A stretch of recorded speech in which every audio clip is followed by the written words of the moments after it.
The impossible mystery of the most dangerous male slave ever sold in Charleston, 1843. Charleston, 1843. A city built on fear, money, and secrets. Yet even in a place where cruelty was routine, one man's name brought the entire slave market to a standstill. Buyers refused to stand near him, traders wouldn't touch his chains, and every record that mentioned him ended in silence. Who was he? Why did slave masters whisper about him like a ghost? And what made this man forced into chains so dangerous that even the most powerful men in Charleston feared him? Charleston's slave markets handled thousands of transactions every year, but only once did the city's auctioneers refuse to sell a man without written warnings attached to his bill of sale. The document, preserved in a private collection until 1987, describes a 28-year-old field hand whose previous 3 owners had all died under circumstances the Charleston Constabulary declined to investigate further. What made this man so dangerous wasn't violence or rebellion, the two things plantation society feared most. It was something the authorities couldn't name, something that made hardened slave traders cross themselves and mutter about judgment. The auction house demanded every potential buyer sign an acknowledgement that they understood the risks, though the document never specified what those risks actually were. 7 men bid on him that day. Only 1 completed the purchase. Before we continue with the story of what happened to the buyer who ignored every warning, I need you to do something important. Hit that subscribe button right now, because stories like this one, the ones they tried to bury in courthouse basement and family archives, are what this channel is all about. And drop a comment telling me what state you're listening from. I want to know how far these forgotten American mysteries are reaching. Now, let's discover why Charleston's most experienced slave dealers called this sale the biggest mistake they ever witnessed. The transaction took place on March 14, 1843, at Ryan's Mart on Chalmers Street, one of Charleston's busiest auction houses. The building still stands today, though few tourists understand what happened within its walls. Ryan specialized in what they called prime field hands, young men with strong backs who could work dawn to dusk in the rice plantations that made the Carolina Low Country one of the wealthiest regions in America. March was peak buying season. Planters needed workers ready for the spring planting, and Ryan's Mart conducted auctions 3 times weekly to meet demand. The man who arrived in chains that morning bore no name in the auction catalog. The ledger listed him only as Subject 41, male, estimated 28 years, origin Virginia. This wasn't unusual. Many slaves arrived at Charleston's market stripped of names, histories, families, everything except the bodies that could be sold. But the auction clerk had added something irregular to his entry. A red ink notation that read, "Special conditions apply. See manager before bidding." Thomas Yancey stood in the back of the auction room that morning, watching the proceedings with the careful attention of a man who'd made his fortune knowing exactly what he was buying. At 46, Yancey owned Belmont Plantation, 4,000 acres of prime rice 20 miles north of Charleston along the Cooper River. He'd built his wealth slowly, buying smaller properties and consolidating them, earning a reputation as a careful manager who rarely lost money and never lost control of his holdings. His neighbors respected him. His workers feared him in the way they feared all masters, no more and no less. Yancey had attended Ryan's auctions for 2 decades. He could assess a man's worth in seconds, reading strength in shoulder width, endurance in calloused hands, potential problems in the eyes. He'd come that morning looking for 3 prime field hands to replace workers he'd sold off at a profit the previous season. He had not come looking for mysteries or bargains too good to be true. The morning auction proceeded normally through the first 17 lots. Men and women stood on the platform while buyers examined teeth, checked for whip scars that might indicate rebellion, asked the routine questions about age and experience. Prices ran typical for the season. Prime men were fetching between $900 and $1,200, women slightly less, children priced by potential. Then the auctioneer called Lot 18, and the atmosphere in Ryan's Mart changed. 2 handlers brought the man onto the platform, and Thomas Yancey noticed immediately that they kept their distance, standing an arm's length farther back than they did with other lots. The slave himself stood motionless at the center of the platform, his hands shackled in front of him, leg irons forcing him into a shortened stance. He was tall, perhaps 6 feet, with the broad shoulders and scarred hands of someone who'd worked hard labor his entire life. His face bore no expression at all, and this was what made Yanzi lean forward with interest. Most men standing on auction platforms showed something in their faces: fear, resignation, anger, carefully hidden behind blank masks, despair. This man showed nothing. His eyes moved across the crowd with the same mild interest someone might show watching clouds drift past. When the auctioneer began his pitch, the slave's gaze settled on a point somewhere above the buyers' heads and stayed there, unmoving, barely blinking. "Lot 18, the auctioneer announced, his voice carrying the practiced enthusiasm of his profession. "Prime field hand, approximately 28 years of age, originating from Virginia Piedmont. Strong constitution, no visible infirmities." He paused, glancing down at his notes. "Special terms apply to this lot. All interested bidders must consult with Manager Talbot before participating in the auction." A murmur ran through the crowd. In 20 years of attending these sales, Yanzi had never heard such an announcement. 3 men left their positions near the front and walked to the manager's office, a small room adjacent to the main auction floor. They returned within minutes, 2 of them shaking their heads, the third looking pale. None resumed their positions near the platform.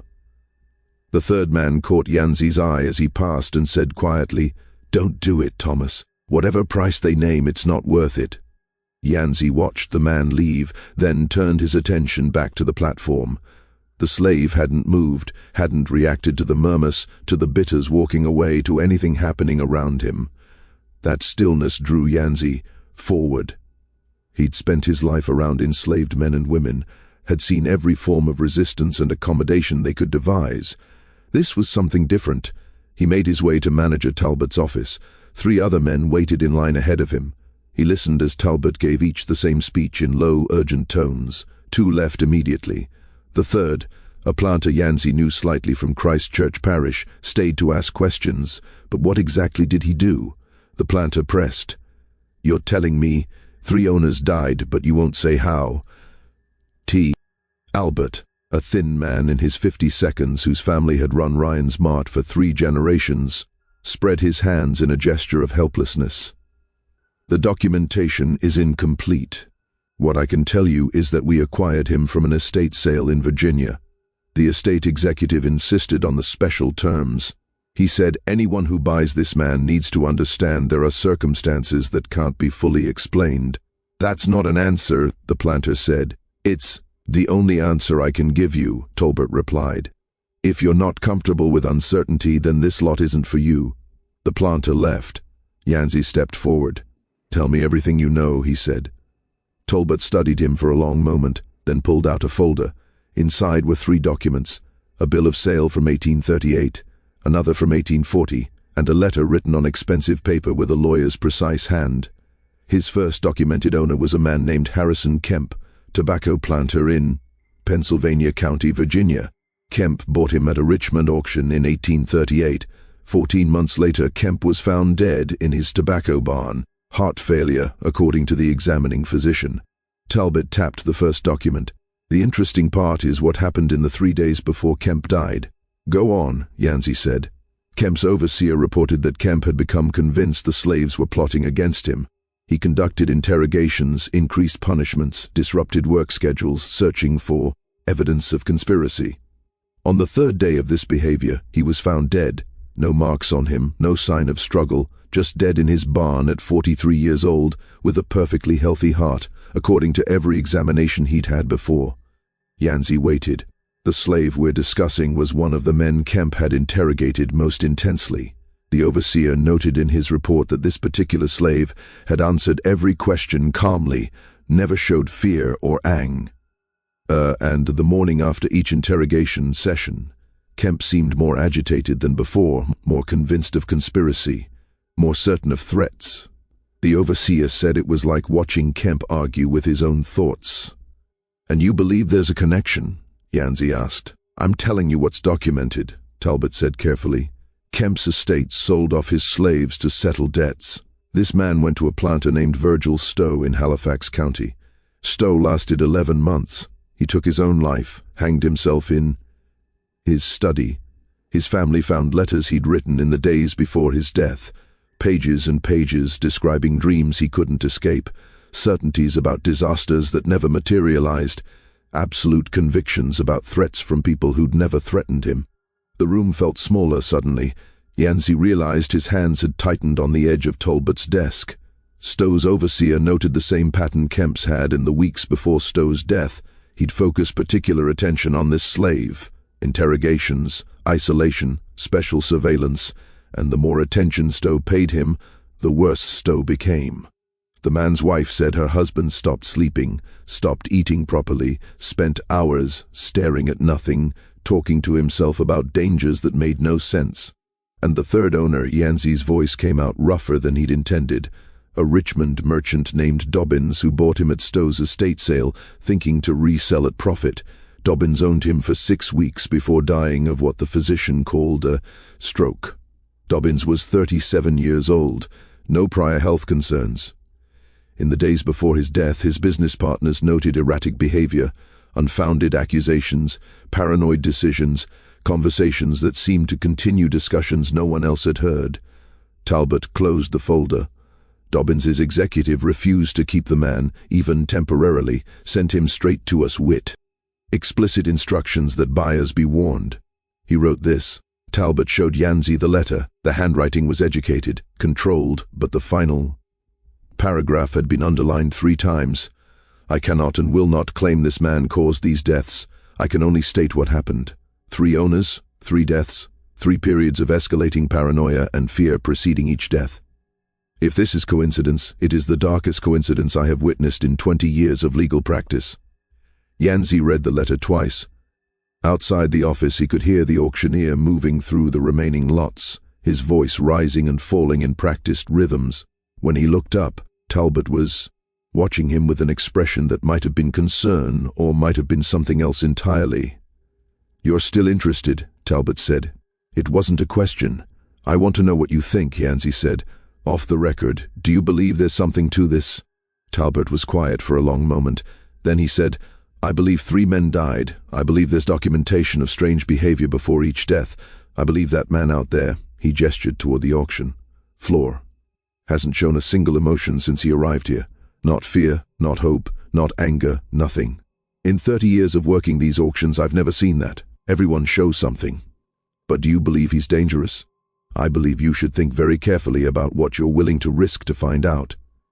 Yancey returned to the auction floor as the auctioneer was preparing to close lot 18 without bids. The slave still stood in the same position, expression unchanged, eyes fixed on that point. Above the crowd, Yancey raised his hand. $500, he said. The auctioneer's relief was palpable. "We have 500. Do I hear 550? Silence. Every head in the auction room had turned to look at Yancey. He recognized the expressions, some pitying, some furious, some satisfied that someone else was taking the risk. They declined, 500 going once, 500 going twice. The auctioneer's gavel came down. Sold to Mr. Thomas Yancey of Belmonte Plantation for $500. The transaction took less than an hour to complete. Yancey signed the purchase documents, including a separate acknowledgement that he'd been informed of special circumstances regarding the acquisition. Manager Talbot insisted on one final conversation before releasing the slave. "His name, as far as we know it, is Isaac," Talbot said. "He answers to it, follows instructions without resistance. According to the overseers who handled him in Virginia, he's an excellent worker, never lazy, never defiant, never causes trouble with other slaves. If you didn't know his history, you'd think you'd found the perfect purchase." "But I do know his history," Yancey said. "Yes," Talbot agreed. "And that's why I'm telling you this directly. If anything strange begins to happen, if you start feeling or thinking things that seem out of character, document it, write it down. Share it with someone you trust." The pattern with the previous owners was that they kept their concerns to themselves until those concerns became certainties, and by then it was too late for outside perspective to help. Yancey thanked him for the advice and arranged for transport. 2 hours later, Isaac arrived at Belmont Plantation in the back of a wagon, still shackled, still showing no emotion whatsoever. Belmonte sprawled across 4,000 acres of low-country landscape, rice fields stretching in geometric precision toward the Cooper River, bordered by thick stands of pine and cypress. The plantation supported 67 enslaved workers housed in 2 cabin rows behind the main house. Yancey employed an overseer named Curtis Beale, a methodical man from Georgia who ran the plantation with strict routine and minimal violence. Yancey believed efficiency came from consistency, not terror, and his approach had proven profitable. He assigned Isaac to the Northfield crew under the supervision of a driver named Marcus, who'd worked at Belmonte for 15 years. Marcus had authority to organize work details and maintain order among the field hands. Yancey trusted his judgment. "Just watch him," Yancey told Marcus that first evening. "I want to know everything, how he works, how he interacts with others, what he does when he thinks no one's paying attention." Marcus studied Isaac, who stood nearby waiting for assignment to quarters. "What am I watching for exactly? Anything unusual?" "Mr. Yancey, forgive me saying so, but that's not much help." Yancey couldn't argue with that. "Just keep close attention. Report anything that seems worth reporting." The first week passed uneventfully. Marcus reported that Isaac worked harder than most, never complained, followed every instruction immediately. He kept to himself during the brief evening hours before dark, speaking only when spoken to, eating his rations alone while other workers gathered in small social groups. This isolation concerned Marcus more than defiance would have. A man that quiet, he's either broken completely or he's thinking thoughts he doesn't want seen, Marcus said. "I don't think Isaac's broken." "What makes you say that?" "Broken men look through you. Isaac looks at you, sees you, just doesn't react to what he sees." By the second week, Yancey noticed he was thinking about Isaac more than any single slave should occupy an owner's attention. He found himself watching the north fields from his study window, trying to pick out Isaac's figure among the workers. He caught himself lying awake some nights, wondering what thoughts moved behind that expressionless face. The wondering irritated him. He had a plantation to run, business correspondence to maintain, social obligations to fulfill. One slave, even one with unusual history, shouldn't command this much mental space. But he couldn't stop. The third week brought the first incident. Marcus reported that 2 field hands had gotten into a fight, something about one man taking another's food rations. Curtis Beale, the overseer, had separated them and assigned punishment detail. Nothing unusual except for one detail Marcus mentioned, almost as an afterthought. Both men claimed Isaac had been watching them in the days before the fight, just watching with that same blank expression, and it had gotten under their skin, made them jumpy and irritable. "They're blaming him for their own poor discipline," Beale said when Yancey asked about it. "Men will blame anyone rather than take responsibility." "Maybe," Yancey said, "but let's move Isaac to a different crew. Put him with the river team, working the south fields." The transfer happened the next day. Isaac moved to new quarters, new work assignments, new social dynamics. Yancey told himself this would prove things one way or another. Either the problems would follow Isaac or they wouldn't. They followed. The river team supervisor reported tension within the group, nothing he could identify specifically, just an atmosphere of unease that hadn't existed before. Workers snapping at each other over minor issues, routines disrupted by unexplained anxiety. When pressed for details, the supervisor admitted that several workers had complained about Isaac's silence, his lack of reaction to anything around him. It made them nervous, they said, made them feel watched even when they weren't being watched. "Superstitious nonsense," Beale declared. "These people work themselves up over nothing." But Yancey remembered what Tolbert had told him. If you start feeling or thinking things that seem out of character, document it. He began keeping a journal, noting every incident, every complaint, every moment. When Isaac's presence seemed to correlate with disruption, the 4th week ended with Yancey's first nightmare. He dreamed he was standing in his rice fields at dawn, watching his workers move through their routines. Everything appeared normal until he realized none of them were actually working. They were going through the motions, pantomiming labor while their eyes stayed fixed on something behind him. He turned and saw Isaac standing at the edge of the field, perfectly still, watching him with that blank expression. And suddenly, Yanzi understood that everything was wrong, that his entire life had been leading to this moment. That danger surrounded him from every direction, though he couldn't name what form that danger would take. He woke, gasping, heart hammering, dawn light creeping through his bedroom windows. The dream faded as dreams do, leaving only residual unease. By breakfast time, he'd dismissed it as the product of stress and poor sleep. But that night brought another dream, similar but different, and the night after that, another.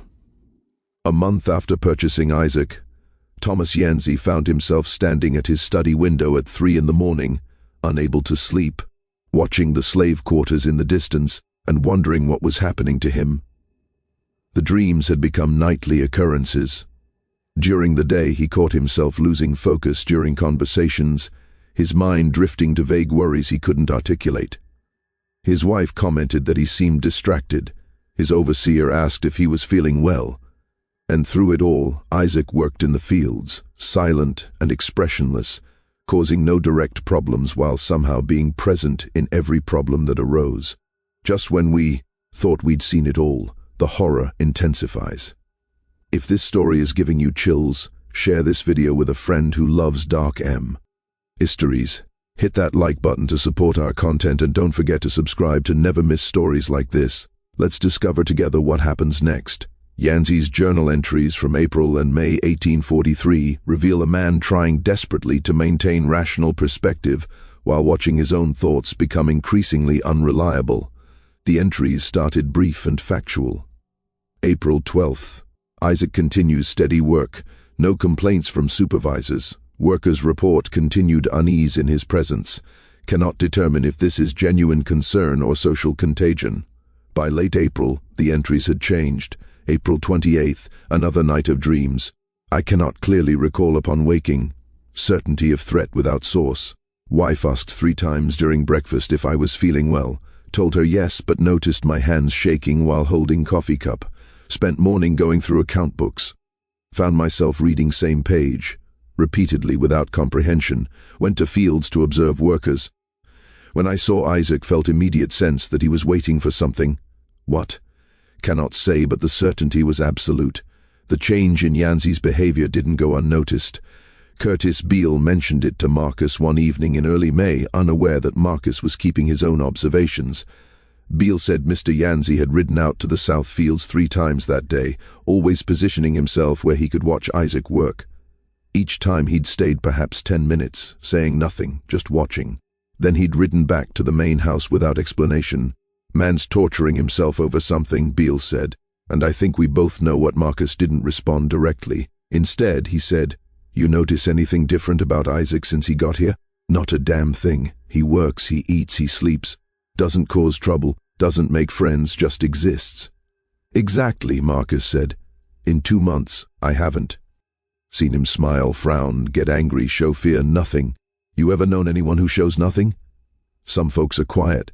Quiet isn't the same as empty. I've been watching him close, like Mr. Yanzi asked. It's like looking at someone who's only partly here. The body works, the mind works, but something else is missing." Beale shifted uncomfortably. "You saying there's something unnatural about him?" "I'm saying I don't know what I'm saying, but I know Mr. Yanzi's changing, getting more worried, more focused on Isaac specifically. And I remember what Mr. Yanzi told me when Isaac first arrived. Watch for anything unusual. Well, I'm watching, and what I see is Mr. Yanzi turning into someone different." That conversation happened on May 8th. On May 10th, Yanzi called his overseer and led driver to his study and announced he was selling Isaac. "I've made inquiries," Yanzi said. "There's a trader in Savannah who handles difficult cases. He's agreed to take Isaac off our hands for $300. Beale and Marcus exchanged glances. $300 was a significant loss on the $500 he had paid just 2 months earlier. "Might I ask why, sir?" Beale said carefully. "Because he's disrupting plantation operations." "With respect, sir, he hasn't disrupted anything directly. The work gets done. The harvest projections remain on schedule. He's disrupting operations," Yanzi repeated, his voice sharper than Beale had ever heard it. "I'm not asking your opinion on the decision. I'm informing you it's been made. The traitor arrives next week." After Beale left, Marcus remained. Yancey looked at him with exhausted eyes and said, "You think I'm making a mistake? I think you're afraid, Mr. Yancey. And in all the years I've known you, I've never seen you afraid of anything. Then you're seeing it now." Yancey stood and walked to his window. The field stretched green and productive under spring sunshine. Everything looked exactly as it should. "I can't explain what's happening to me, Marcus. I lie awake, convinced something terrible is about to occur. I see threats in every shadow, danger in every routine moment. I find myself suspicious of my own wife, my own overseer, people I've trusted for years, and the only common element in all of this, the only thing that's changed, is him." "Maybe that's the point," Marcus said quietly. Yancey turned. "What do you mean?" "Maybe the threat isn't what he does. Maybe it's what we do to ourselves when we're afraid of what he might do."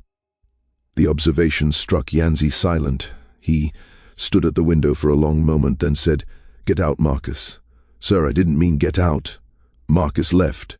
Yancey remained at the window until long after dark, watching the slave quarters, watching for movement that never came, imagining 1,000 scenarios that made perfect sense in his frightened mind and no sense at all in the rational corner of his thoughts that still functioned.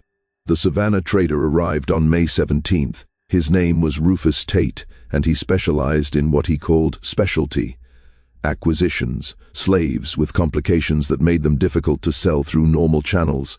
He examined Isaac thoroughly, checked his teeth and muscle tone, asked questions about his work history and behavior. Through all of this, Isaac stood with his usual blank expression, answering when spoken to, showing nothing. "Seems like good stock to me," Tate said. "Why exactly are you selling him at a loss?" Yancey had prepared an answer. "He's causing social disruption among my other workers. Nothing I can prove in court, but enough that I'd rather cut my losses than deal with continued problems." Tate studied him, then glanced at Isaac, then back at Yancey. "You sure that's all it is? What else would it be? I deal with desperate men all the time, Mr. Yancey. Men who need to unload slaves for reasons they can't quite explain. You've got that same look, like you're not just selling him. You're trying to get rid of something that scares you." $300, Yancey said. "Take him or leave him." Tate took him. The transaction completed within the hour.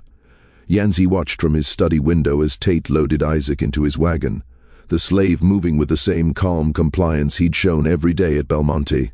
No resistance, no emotion, no acknowledgement that his circumstances had changed again. The wagon rolled down the plantation road and disappeared into the pine trees. Yancey felt relief so intense it made him dizzy.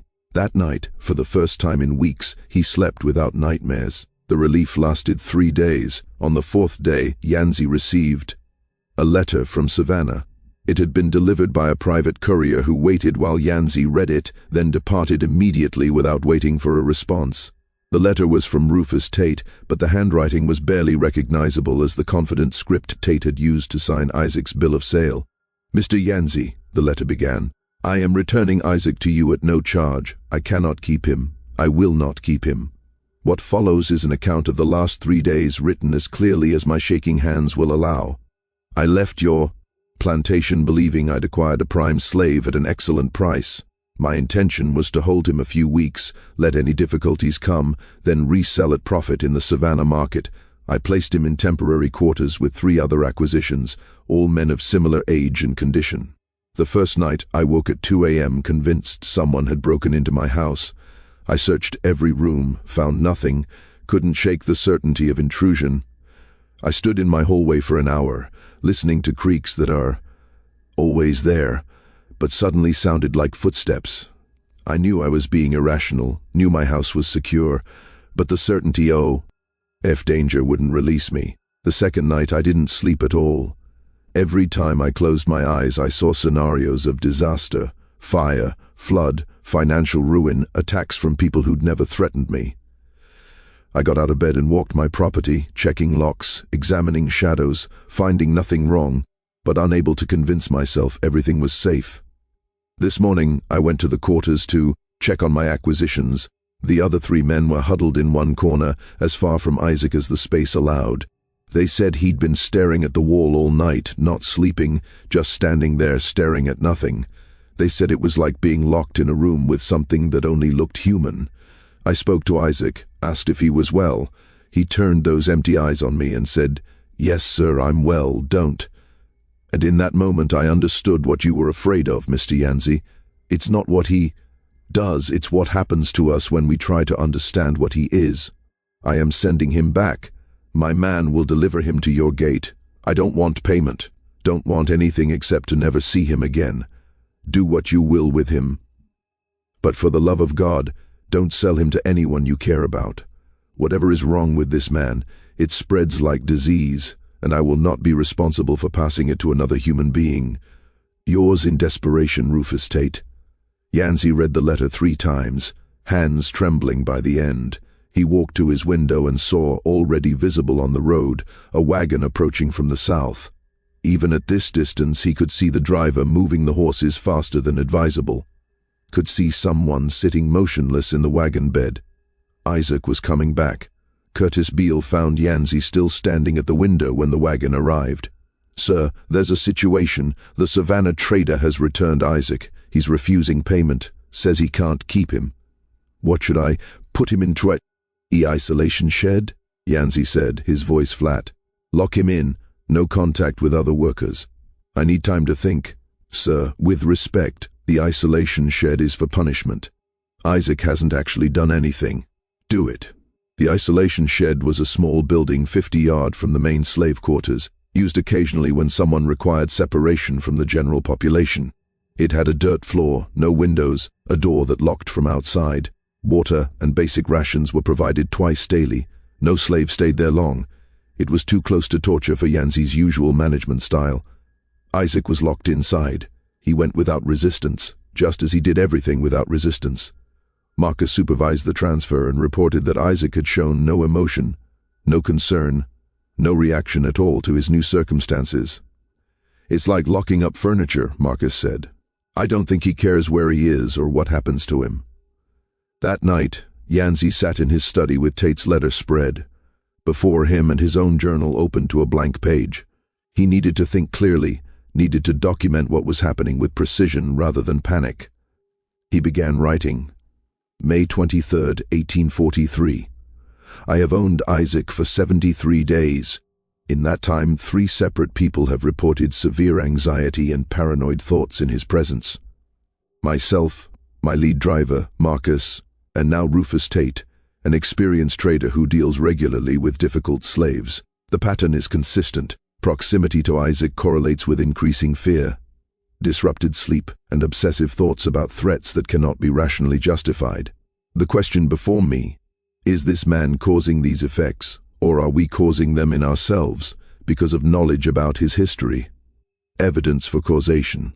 3 previous owners died. Multiple supervisors and handlers report the same psychological patterns.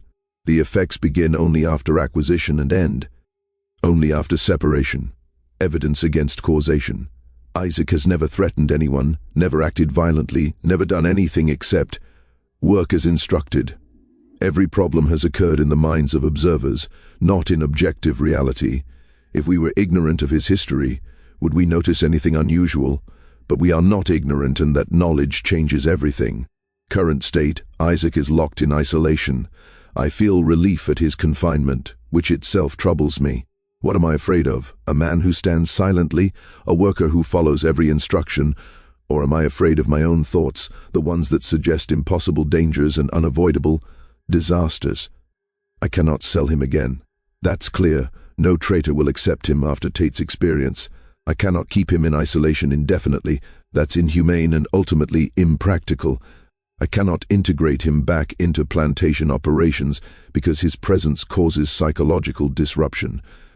Whether that disruption is his fault or ours, what options remain? Yancey stopped writing. His hand had begun shaking again. Outside, night had fallen completely. The plantation was quiet except for normal sounds. Insects, distant animal calls, wind in the pines. Everything was exactly as it should be. Everything was perfectly safe. So why did he feel like a man awaiting execution?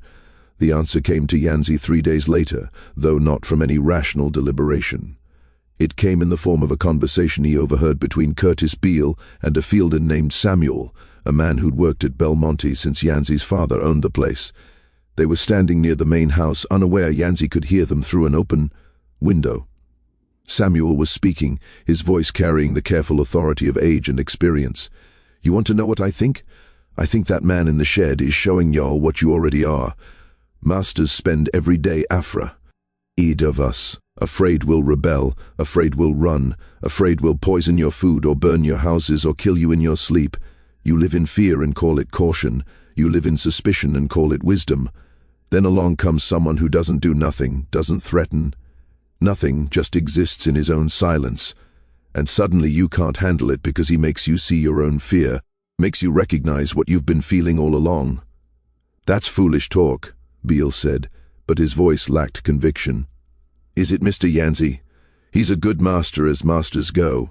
Fair, controlled, thinks things through. But he bought Isaac knowing something was wrong. And now he can't stop thinking about what might happen. Not what is happening, what might happen. That's not Isaac's doing. That's Mr. Yancey doing it to himself." Yancey stood frozen at the window, feeling the words settle into his understanding like stones dropped into still water. The ripples spread outward, touching everything he'd experienced, everything he'd feared, everything he'd documented in his journal.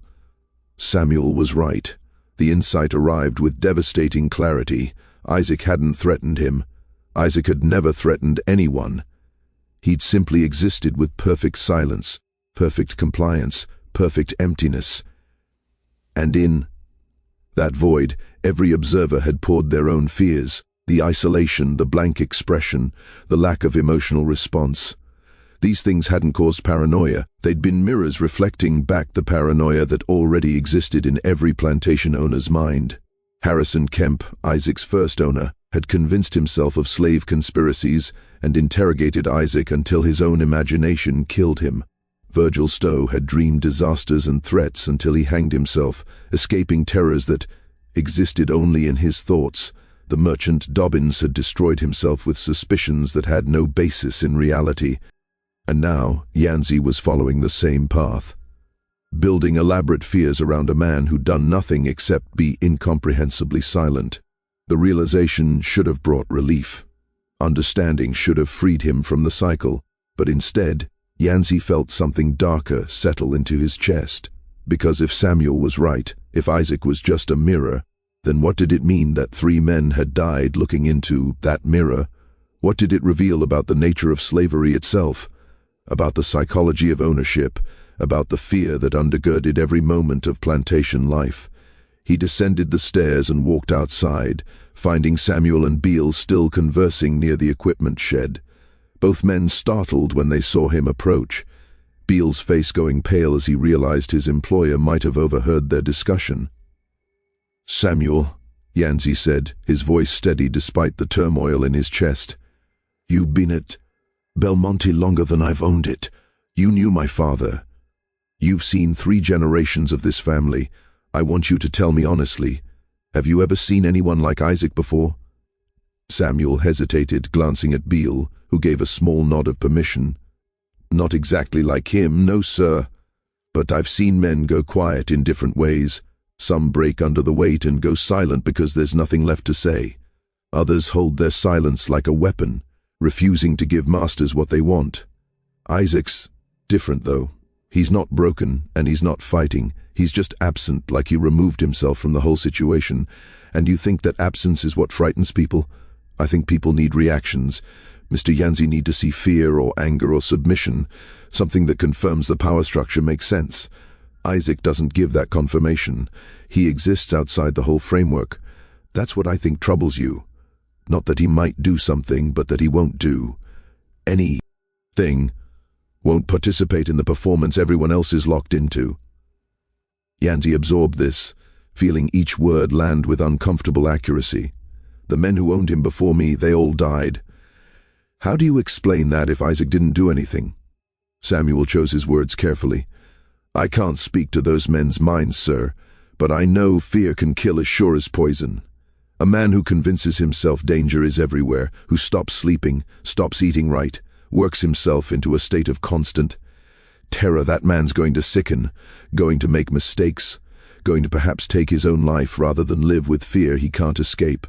Maybe Isaac didn't kill them. Maybe they killed themselves trying to solve a problem that didn't exist. The conversation ended there, but it echoed in Yanzi's mind through the rest of that day and into the night.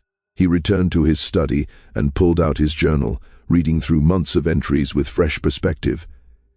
Every page confirmed what Samuel had described: escalating fear without concrete cause, obsessive focus on potential threats rather than actual problems, sleep disrupted by nightmares that dissolved upon waking, certainty of danger without ability to specify what form that danger would take. He documented his own descent into paranoia with meticulous precision, never recognizing it for what it was until an enslaved man explained it to him in terms he couldn't refute. The irony was almost unbearable. He'd feared Isaac's influence, while Isaac had done nothing at all. He'd sought rational explanations for irrational feelings, never acknowledging that the irrationality itself was the point. Slavery created fear in everyone it touched, enslaved and enslaver alike. But masters could usually hide that fear behind power, control, authority. Isaac's silence had stripped away those comfortable concealment strategies, leaving the fear naked and undeniable. And what did it mean that Yanzi, despite understanding this, still felt afraid? He walked to his study, pulled out a piece of paper and began writing. The letter took 3 hours to compose, each sentence crafted and reconsidered multiple times. When finished, it read to the Charleston constabulary: "I am writing to report concerns regarding a slave named Isaac currently held on my property. This man was purchased from Ryan's Mart on March 14, 1843, with documented history of association with the deaths of 3 previous owners. Since his arrival at Belmonte Plantation, I have experienced severe psychological distress, including persistent anxiety, paranoid thoughts, and obsessive fears regarding his presence. These symptoms have been corroborated by multiple observers. I believe this man represents a unique danger to public safety, though I cannot articulate the precise nature of that danger. What I can state with certainty is that proximity to him creates psychological conditions that may result in self-harm or impaired judgment. I request that the constabulary investigate this matter and determine appropriate action. I further state that I am of sound mind as I write this, which I believe my reputation and business success can verify. If anyone questions my rationality in making this report, I ask that they consider: would a man in the grip of paranoid delusion invite official scrutiny of his own mental state? I recognize the unusual nature of this complaint. I recognize it may sound like the ravings of a man who has lost his reason. I can only say that I have spent 3 months observing and documenting patterns that 3 previous owners also observed before their deaths. Whether Isaac causes these patterns or whether knowledge of his history creates them, I cannot determine. But the patterns exist, they are consistent, and they are dangerous. Yours sincerely, Thomas Yanzi, Belmonte Plantation, Cooper River, South Carolina." The letter reached Charleston on May 28th. 3 days later, Deputy Constable James Wilcox arrived at Belmonte with instructions to interview all relevant parties and submit a report. Wilcox was a practical man in his late 42s, skeptical of dramatic claims, but thorough in his investigations. He'd handled everything from murder cases to property disputes, and he approached Yanzi's complaint with professional curiosity rather than immediate dismissal. He spent 2 days at the plantation, speaking with Yanzi, Curtis Beale, Marcus, and several field hands. He examined Isaac through the locked door of the isolation shed, noting his silence and blank expression. He reviewed the documentation from Virginia, Tate's letter, and Yanzi's journal entries, reading each page with careful attention. On his second evening at Belmonte, Wilcox requested a private conversation with Yanzi. They sat in the study as dusk settled over the plantation, the room growing darker until Yanzi lit lamps against the encroaching night. "Mr. Yanzi," Wilcox began, "I've conducted many investigations in my career. I've seen men lie, seen them exaggerate, seen them create elaborate fictions to serve their purposes. I don't believe you're doing any of those things. I believe you're genuinely frightened and I believe your fear is sincere, but I need to ask you something directly, and I need you to answer with complete honesty." "Go ahead," Yancey said. "Has Isaac ever threatened you? Has he ever made any gesture, spoken any word, done anything whatsoever that a reasonable person would interpret as dangerous?" Yancey opened his mouth to answer, then closed it. He sat silent for a long moment before saying, "No, he has not. Has he shirked work, caused problems with other slaves, attempted escape, or engaged in any behavior that would justify punishment or special scrutiny?" "No." "Then what exactly are you afraid of?" The question hung in the air between them. Yancey struggled to articulate something he'd never successfully put into words. "I'm afraid of what I become when he's near. I'm afraid of the thoughts that seem so certain and so baseless simultaneously. I'm afraid that I'm following the same path as 3 men who died, and I don't know how to step off that path." Wilcox nodded slowly. "I spoke with your man Samuel this morning. He said something interesting. He said that Isaac's only crime is refusing to play the role slavery demands, that his silence makes the whole system visible in ways it usually isn't, and that visibility is what frightens masters. Do you think there's truth in that observation?" "I think," Yancey said carefully, "that Samuel is wiser than I've given him credit for. Then perhaps the solution isn't legal action against Isaac. Perhaps it's something else entirely." Wilcox's report, preserved in Charleston court records, makes fascinating reading. "I have completed my investigation into the concerns raised by Mr. Thomas Yancey regarding a slave known as Isaac. My findings are as follows. The documented facts are not in dispute. 3 previous owners died under unusual circumstances. Multiple observers report psychological distress in Isaac's presence. The slave himself shows no normal emotional responses and maintains constant silence except when directly addressed. However, I can find no evidence that Isaac has committed any crime or violated any statute. He has not threatened violence, has not engaged in rebellion, has not attempted escape, and has not acted in any way that would justify legal action. The deaths of his previous owners, while troubling in their coincidence, were ruled natural or self-inflicted by local authorities and do not implicate Isaac in criminal active. Regarding the psychological effects reported by Mr. Yancey and others, I cannot determine whether these are caused by Isaac or by knowledge of his history creating self-fulfilling prophecy. What I can state is that Mr. Yancey appears genuinely distressed, and his fears, while possibly irrational, are sincerely held. I observed Isaac personally for approximately 1 hour, speaking with him and watching his demeanor. He is polite, responsive to questions, and shows no signs of mental deficiency or dangerous inclination. His silence and lack of emotional expression are unusual, but not illegal.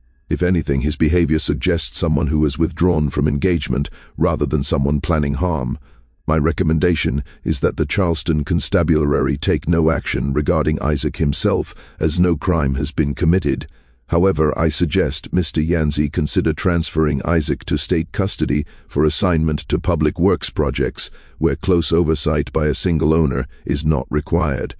This would remove the problematic dynamic while not punishing Isaac for circumstances beyond his control. The broader question raised by this case, whether a man can be dangerous through no action of his own, merely by reflecting back the fears of those who own him, is philosophical rather than legal, and therefore outside my purview. I leave it to wiser men than myself to determine what it means when a slave's greatest threat is his silence. Wilcox delivered the report personally, sitting in Yancey's study while the plantation owner read it twice. When Yancey looked up, his face had aged 10 years. "So, you're saying there's nothing to be done?" Yancey said. "I'm saying the law can't help you with this, Mr. Yancey. This isn't a legal problem, it's a human problem." "What's the difference?" Wilcox stood to leave. At the door he paused and said, "You could free him. Just draw up T. E. papers and be done with it. Free him so he can do this to someone else, or maybe so you can stop doing it to yourself." Wilcox touched his hat brim. "Good day, Mr. Yancey. I hope you find the peace you're looking for." Thomas Yancey sat in his study for a long time after Wilcox departed, the deputy's words echoing in the silent room. Free him. The suggestion seemed absurd. Slaves weren't freed because they made their owners uncomfortable. Manum mission required compelling reasons, exceptional service, repayment of debts, genuine affection built over decades, not fear, never fear. But Yanzi had spent 3 months, watching his own mind betray him, had documented every slide into paranoia, had recognized the pattern Samuel described.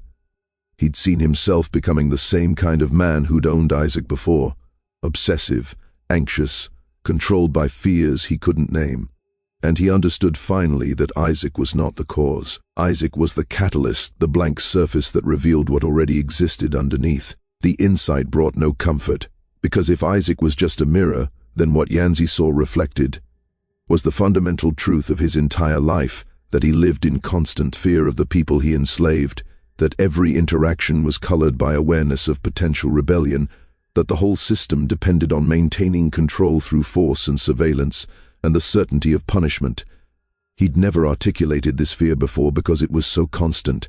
It had become invisible, like breathing, like gravity, just the way things were. Isaac had made it visible, and once visible, it couldn't be unseen. That night, Yanzi walked out to the isolation shed for the first time since Isaac had been confined there. He stood outside the locked door for several minutes, listening to the silence within, trying to gather courage for what he knew he needed to do. Finally, he unlocked the door and stepped inside. Isaac sat against the far wall, his posture suggesting he'd been in that exact position for hours. When light from Yanzi's lantern fell across his face, he looked up with that same blank expression. Those same empty eyes that had troubled so many observers. "Isaac," Yanzi said, his voice unsteady, "I need to understand something. The men who owned you before me, they all died. The trader who tried to resell you, he couldn't bear to keep you even for profit. Now I'm standing here having spent 3 months descending into fears I can't rationally justify. Did you do something to us? Is there something you're doing that I can't see?" Isaac's expression didn't change. He sat silent for a long moment, and Yanzi thought he might not answer at all. Then, in that flat tone that carried no emotion whatsoever, Isaac said, "I worked for Mr. Kemp. I answered his questions. I followed his instructions. When he died, I was sold. I worked for Mr. Stowe. I answered his questions. I followed his instructions. When he died, I was sold. I worked for Mr. Dobbins. When he died, I was sold. I work for you. I answer questions. I follow instructions. This is all I have done, sir."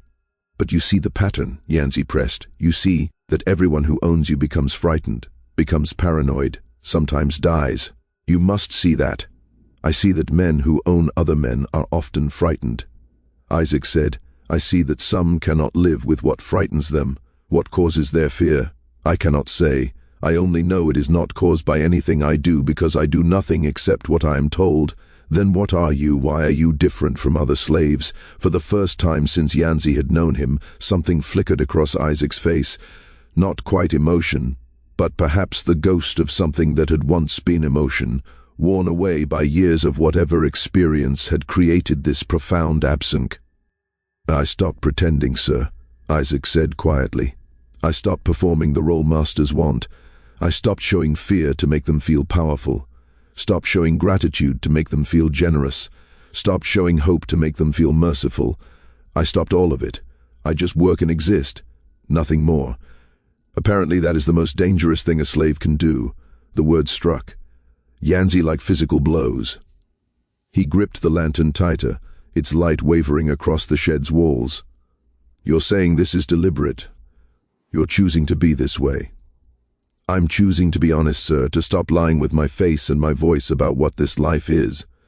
If that honesty frightens people, perhaps it's because they need the lie to feel comfortable with the truth." Yanzi stood frozen, recognizing in that moment exactly what Samuel had described. Isaac hadn't done anything to him or to the previous owners. He'd simply refused to perform the emotional labor that made slavery bearable for masters, the constant reassurance that the system was natural, inevitable, perhaps even beneficial. Without that performance, masters faced the raw reality of what they were doing, owning human beings who had no choice but to comply, building wealth on forced labor, living every day with people who had every reason to hate them. That reality was unbearable.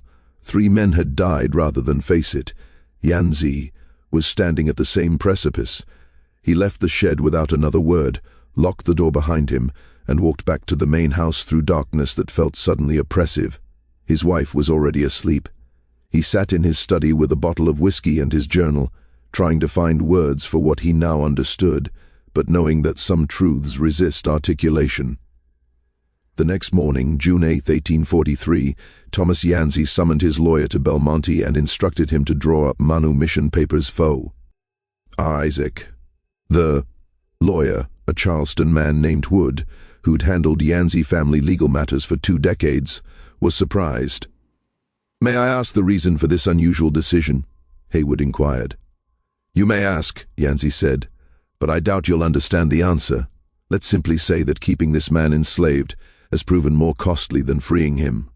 The paperwork took 3 days to complete. Manumission in South Carolina required documentation, justification, and registration with local authorities.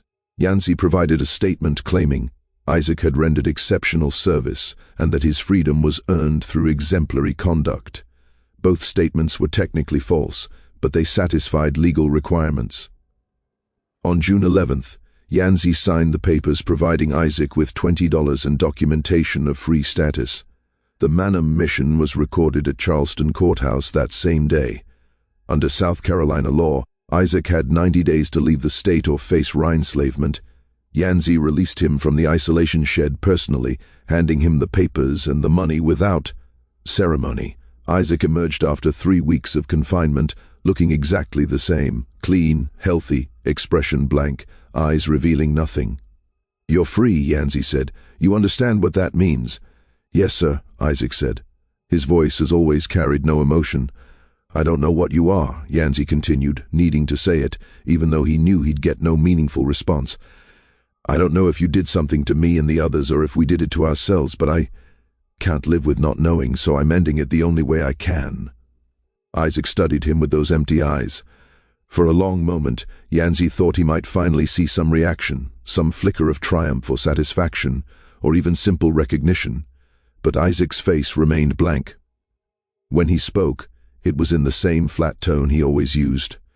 "Thank you for my free. Dom, sir. May I ask one question before I leave?"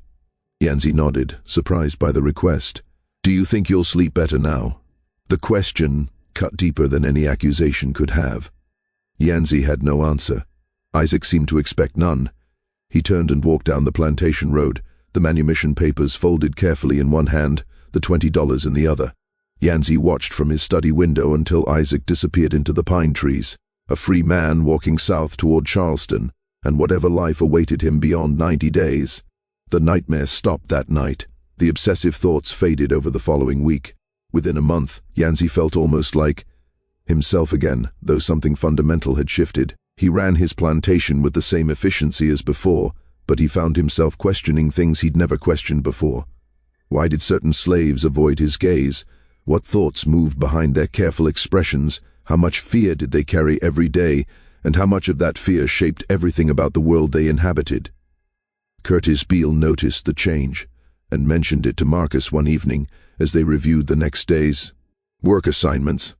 "Mr. Yancey's different since that business with Isaac. Quieter, asks more questions, actually listens to answers. Yesterday he asked me if I thought the workers were content. I didn't know what to tell him." Marcus, who'd watched the entire situation unfold with careful attention, nodded slowly. Maybe that was the point. Maybe Isaac wasn't dangerous at all. Maybe he was just the first completely honest thing any of us had ever seen in this place. No performance, no accommodation, no careful navigation of power dynamics, just silence. And we couldn't handle it because it made us see everything else we'd been pretending not to notice. "That's a heavy thought," Beale said. "It's a heavy truth," Marcus replied. "Mr. Yancey saw the truth, and it nearly killed him like it killed the others. Difference is he found a way to step back from it. Freeing Isaac was like closing a book he couldn't bear to keep reading. You think Isaac planned all this? Knew what effect his silence would have? I think Isaac survived the only way he could, by removing himself from the whole performance. Whether he knew what that would do to his owners, I can't say, but I know this. 3 men are dead. 1 man nearly joined them, and all because they couldn't handle a slave who refused to pretend. That tells you something about the system, doesn't it? Records show Isaac appeared in Charleston on June 15th, presenting his manumission papers to the Port Authority. He purchased passage on a ship bound for Boston, one of the few cities where free blacks could live with relative safety. A crew manifest lists him as Isaac Freeridman, age approximately 28, destination Massachusetts. That's the last definitive documentation of his existence. But there are other records scattered and unverified that suggest his story didn't end in Boston. In 1847, a Charleston newspaper published a brief article about a free black man in Philadelphia who'd been accused of causing psychological distress to his employer, though no charges were filed. The article noted that the man's disturbing silence and refusal to display normal emotional responses had created an atmosphere of unease in the household where he worked. The employer had dismissed him without cause, providing extra wages simply to ensure his departure. In 1851, a letter published in The Liberator, an abolitionist newspaper, described a freedman in New York whose profound silence and impenetrable demeanor troubled those around him, though he committed no wrong and performed all tasks with precision. The letter's author, a white abolitionist, wrote, "This man's crime appears to be his refusal to reassure us with his manner. He works silently, lives privately, and offers nothing of himself beyond labor.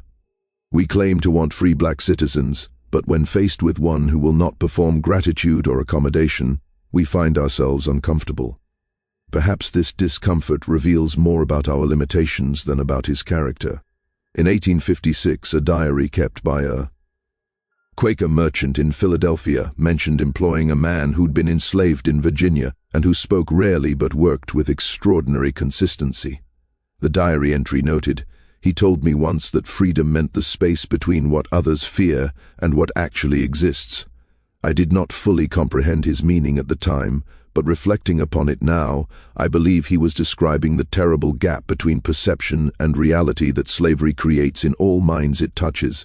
None of these accounts can be definitively connected to Isaac. The name was common among freedmen, and the descriptions could fit many individuals navigating the complex social landscape of antebellum America. But they suggest a pattern. A man moving through free society, carrying the same mirror he'd carried through slavery, showing people their own fears, their own prejudices, their own desperate need to control what they couldn't understand, and perhaps in freedom, finding spaces where his silence was simply silence rather than threat. Thomas Yancey lived until 1869, managing Belmonte Plantation through the Civil War and into Reconstructi,